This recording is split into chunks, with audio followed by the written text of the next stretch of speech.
Mamimit mo rin yung ibang Kalingap Angels na kasali din doon.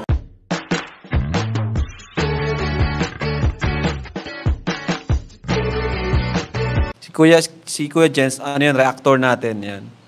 Official reactor. Hello mga Kalingap! Welcome back sa aking YouTube channel, This Kuya Jens. So kung bago ka lang sa aking YouTube channel, huwag niyo pong kalimutang mag-subscribe at click the bell button para like and updated sa bago upload na video. At huwag po natin kalimutang suportahan ang buting Kalingap sa panguna ni Kuya Val Santos Matubang, Ate Edna Vlog at syempre Kalingap Rob.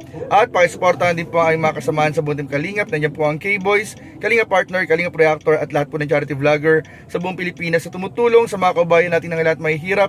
Suportahan po natin lahat, guys. So ngayon mga Kalingap, bibigyan po natin ng reaction video yung huling pagbisita po ni Kalingap Rob kay Queen. Mga Kalingap, ang half German, half Filipina na tubong Iriga City po mga Kalingap.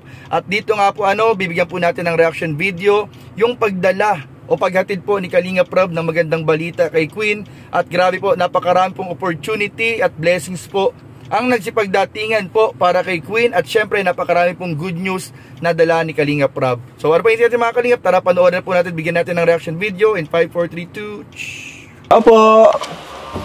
Queen? Ay! Ay! Opo! Ay, Queen! Kumusta dyan? Kumusta ka dyan? Opo lang. Nakabihis ka ngayon Opo, tapos lang po nung PT ko pong gawin. Opo. Kumusta kayo? Okay naman Ano ginagawa mo ngayon? Ano po, gumagawa po ako ng performance task ko po sa school po.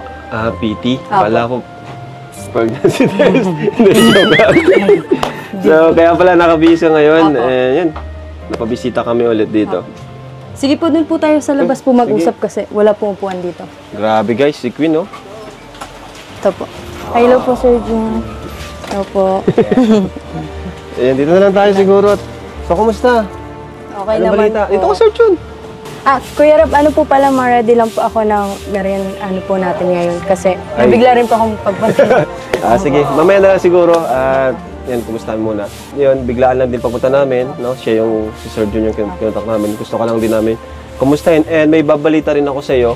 Kasi yun, may upcoming mga events doon sa Daet, no? And ikaw ay gustong invite ng isang management, na pinakasikat na management doon sa Camarines Norte para mag-model.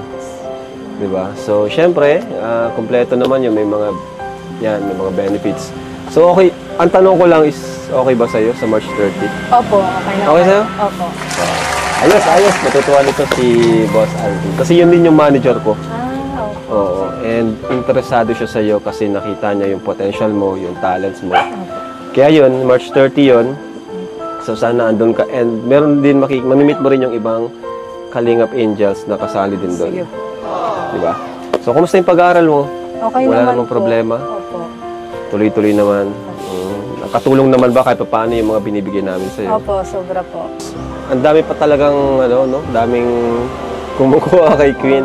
Marami talaga. Ano man masasabi mo doon, Queen? Kasi yan, ngayon, mas lalong dumami yung opportunity mo. Sa edad mong yan, magpo-14 ka pa lang. Kailan ang birthday mo? Sa June po, June 27. O magpo-14 ka pa lang ngayong June. Then, ano yung nararamdaman mo ngayon? Ano po, thankful po ako sa mga sponsor po na parating po and super grateful po. Meron pang isa na gusto ko na sabihin sa'yo is yung sa Velvet Box. Okay. Kasi kami ay owner na rin, co-owner na rin kami.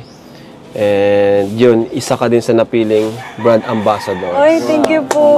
Diba? Thank you so much. So, napakagandang opportunity noon kasi isang company yun mismo nang pumili sa'yo. So, may mga benefits din and syempre, ang alam ko gusto mo talaga maging model eh. Opo.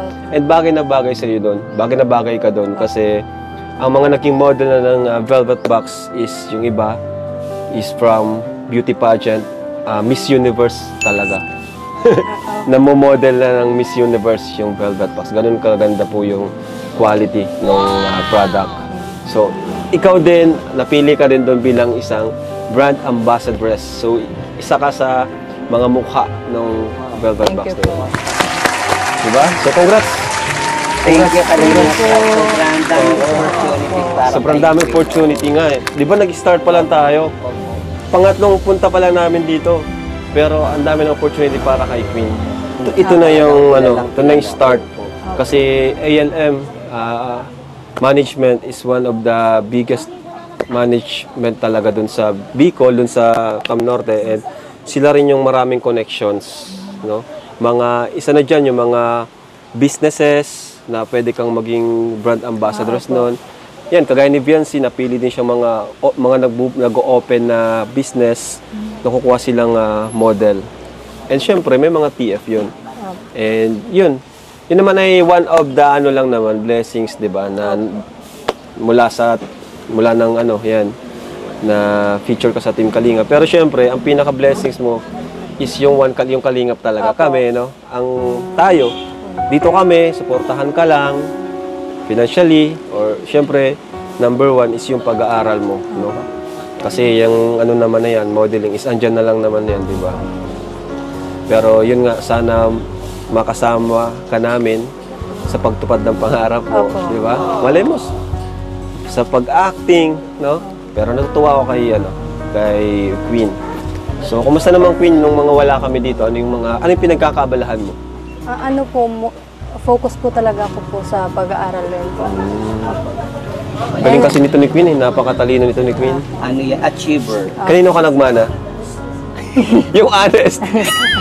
Hindi ko po sure. Baka po kay mama po. Sa sarili ko lang po. Kasi marami natutuwa sa'yo kasi sa edad mong yan, napaka-matured mong sumagot, no? Sa tingin mo, bakit kaya? Bakit ang lawak ng pag-unawa mo? Sa edad mong yan, advance ka sa mga kaedad mo. Sa tingin mo, ano yung pinagkaiba mo sa ibang mga kabataan? Yung pagkakaiba ko po is, yung pagiging malawak na po yung isip is, parang kasi po, kami, di ba po, broken family. So, nagiging malawak na rin po yung isip ko. Bilang parang magiging role model na rin po ako sa mga young. Dahil din sa mga karanasan mo siguro, Apo, no? yes po. Na sa edad mong yan, ang dami mong naranasang hindi pa naranasan ng iba, di ba? Opo, hindi na po more on paglalaro gano'n. Okay. Doon ka naging matured sa mga ganun. Opo, mga racket na po agad. So ayun po mga Kalingap, at narinig nga po natin ang magandang good news. Ang magandang balita po ni Kalingap Rob kay Queen na makakatulong po sa kanyang pag-aaral, sa kanilang buong pamilya, at syempre po sa pangangailangan din po nila sa araw-araw. Dahil po umuulan po ang blessings na hatid ni Kalingap Rob sa pagpunta po nito kay Queen ng Iriga City, ang half German, half Filipina po mga Kalingap.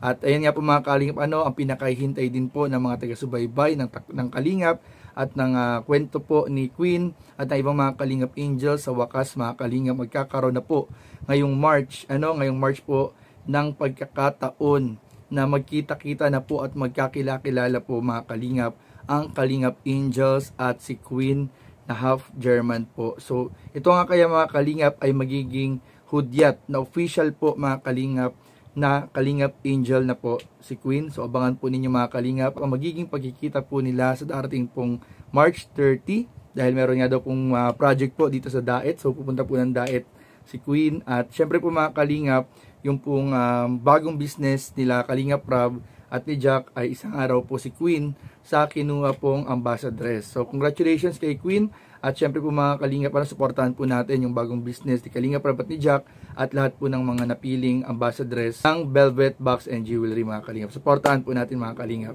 So yun lamang po at maraming po salamat sa panunood. Please don't forget to like, comment, share, and subscribe sa ating mga video. Maraming po salamat. God bless. Bye-bye.